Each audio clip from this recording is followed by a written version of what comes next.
For a long time now, I have gravitated towards certain kinds of games. Ones with grand narratives, grand strategies, and a grand scope. In other words, games with a lot of depth that take a lot of time.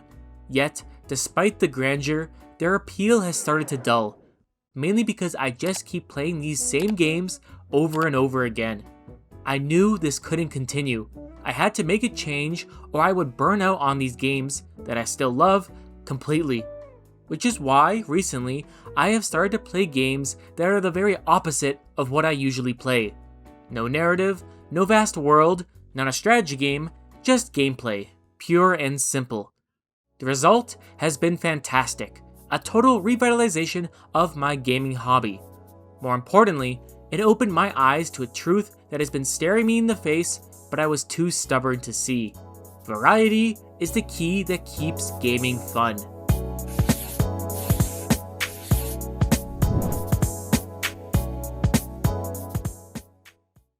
Hello everyone, my name is Olden Gold. As I said, I have been trying something new in my gaming habits. The RPG and strategy genres are all well and good, but too much of a good thing can spoil it. So, with the arrival of summer and all its green, I thought I might make a change of scenery in my games too. This has led me to play a lot, of all things, golf games. Now, golf and its video game form are not new to me. I vividly remember having the time of my life as a toddler playing 3D Ultra Mini Golf on our old Windows 98 computer. Later, with slightly less drool on my face, I played through the golf courses of Wii Sports and Wii Sports Resort. I've even been known to smack a few balls in real life that came out wrong. Point being, I am familiar with the game of golf, and yet I have not played a golf video game in over a decade. Which is why, alongside the rather stark contrast to what I usually play, it is the perfect genre for me to get a different experience. Let me introduce the 3 golf games which I have now played, and how each one offers its own appeal and variation on the core golf gameplay. Golfinite. The first golf-related game I tried, if I were to describe Golfinite in a single word, it would be lean. At less than half a gigabyte in size, everything in the game serves a gameplay purpose. Simple to learn and easy to pick up whenever the desire arises, but with room to master the various abilities and course types. It did everything I expected an indie golf game to do, and was everything I expected it to be. That, in and of itself, was a welcome change. Like I said, I'm used to these grand games that take themselves very seriously. Moving to a lighter game that you can start and stop without commitment is oddly freeing. Yet, I still somehow put 40 hours into this little game. I don't know how either, but I think it's a testament to something that golf games do very well. The fun of beating a score. After I completed the career mode and won the tournaments, the daily challenge is what kept me coming back. I wanted to beat everybody and see myself at the top of the list.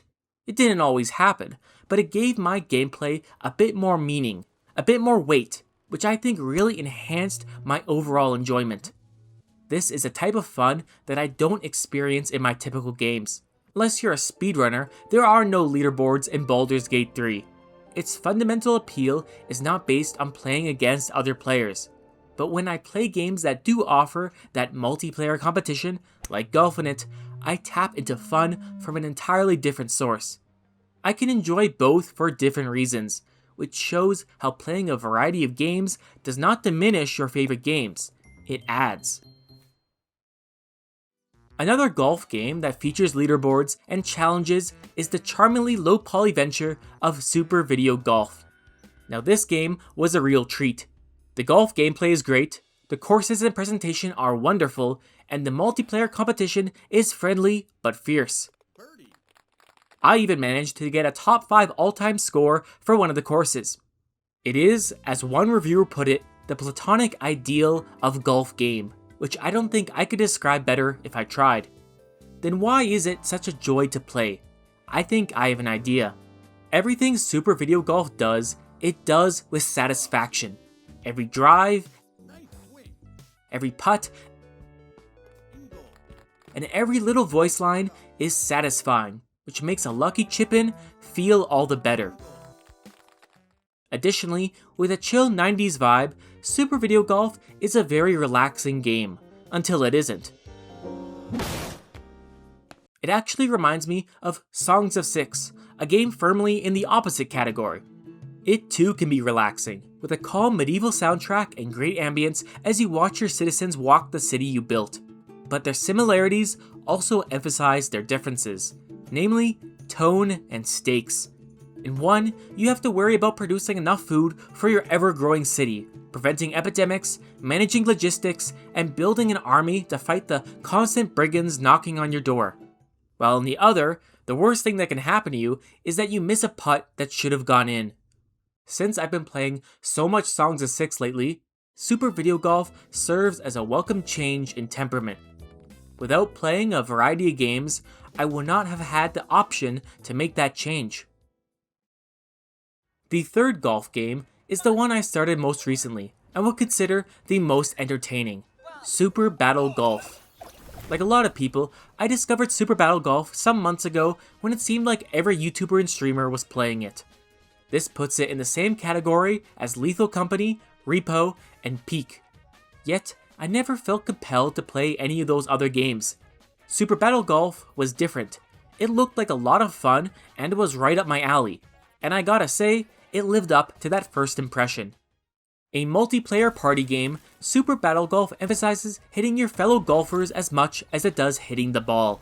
From pistols to landmines to orbital lasers, there are plenty of potential hazards to avoid or inflict.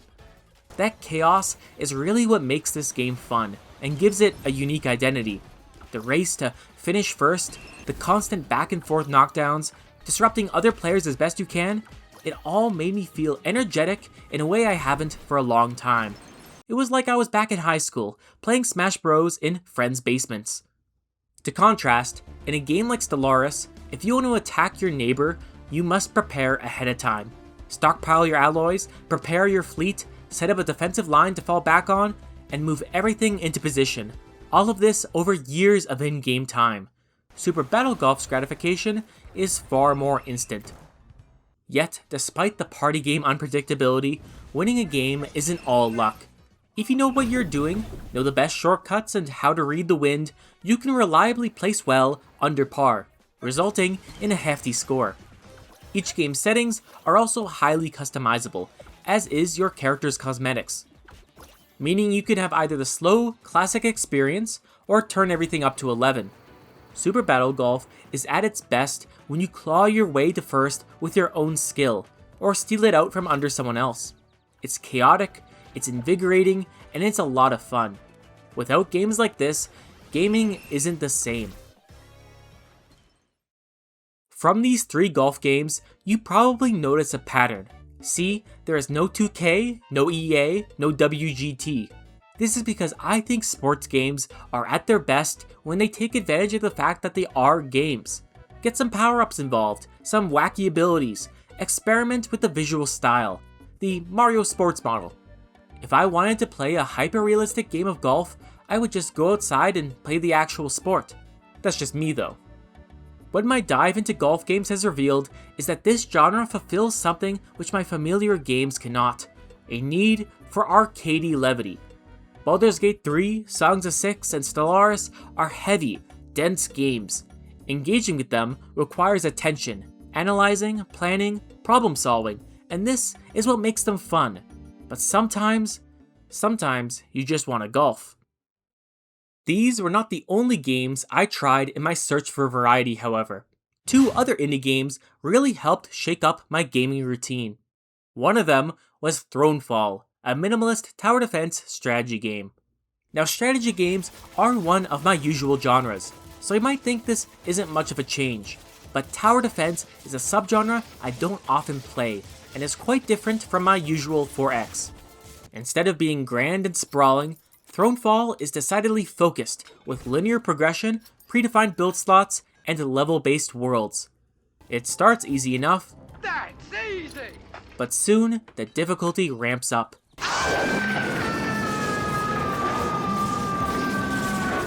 Thronefall can appear simple, but the balancing act of building both an economy and a defense is difficult.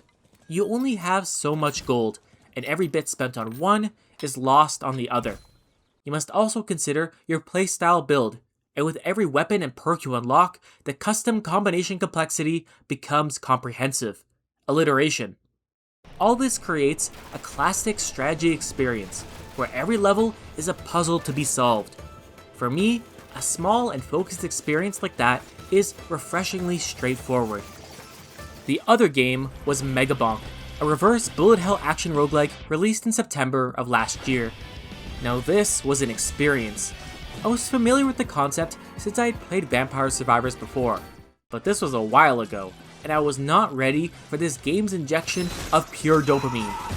The speed, the movement, the constant sound effects, it's like winning a slot machine jackpot every minute, and I'm having a great time.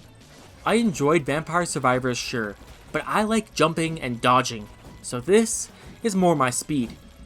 Megabonk made me realize how long it had been since I played a game that relies on player movement and reaction time.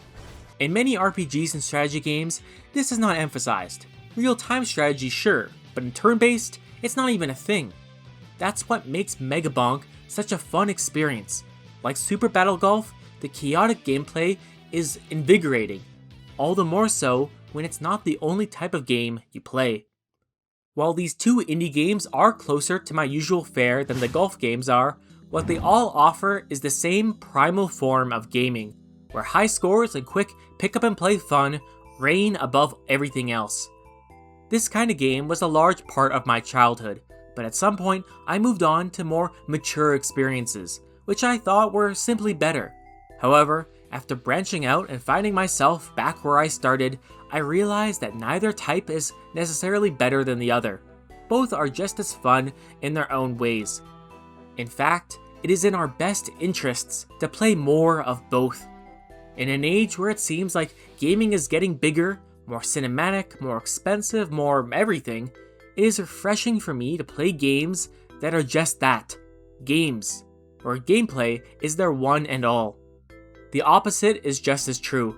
If this type of game is what you typically play, then a more cinematic experience with all the bells and whistles might be a welcome breath of fresh air. Whether you call these games palate cleansers, pressure relief valves, or just a change of pace, the idea is the same. If you play different kinds of games, you will not get bored as quickly with each game. It sounds obvious, it is obvious, but a reminder never hurts, especially for someone who has too easily forgotten it. I have a bad habit of playing one game excessively until I've exhausted its enjoyment. Even worse, I think that if I just keep playing, keep pushing forward, then it will become fun again. Trust me, it doesn't work. All it does is build resentment and ill feelings that stay with you long after you finally quit. One day, you might want to try the game again, but you don't because all you remember is that bad experience at the end. Like eating an entire cake in one sitting. By the time you're done, you don't ever want to taste icing again. This is why changing up the games you play is so important to the fun and longevity of this hobby. Variety is what prevents boredom and keeps our minds sharp as we learn new mechanics and new systems. Besides, there are all kinds of good games out there. If we never venture outside our comfort zone and at least try some of them, it would be a disservice. I am still going to play those grand RPGs and strategy games, but now I have options. Let me know in the comments if you've played a game from a new genre lately and what you thought of it. My name is Olden Gold, like and subscribe if you want, and I'll see you in the next video.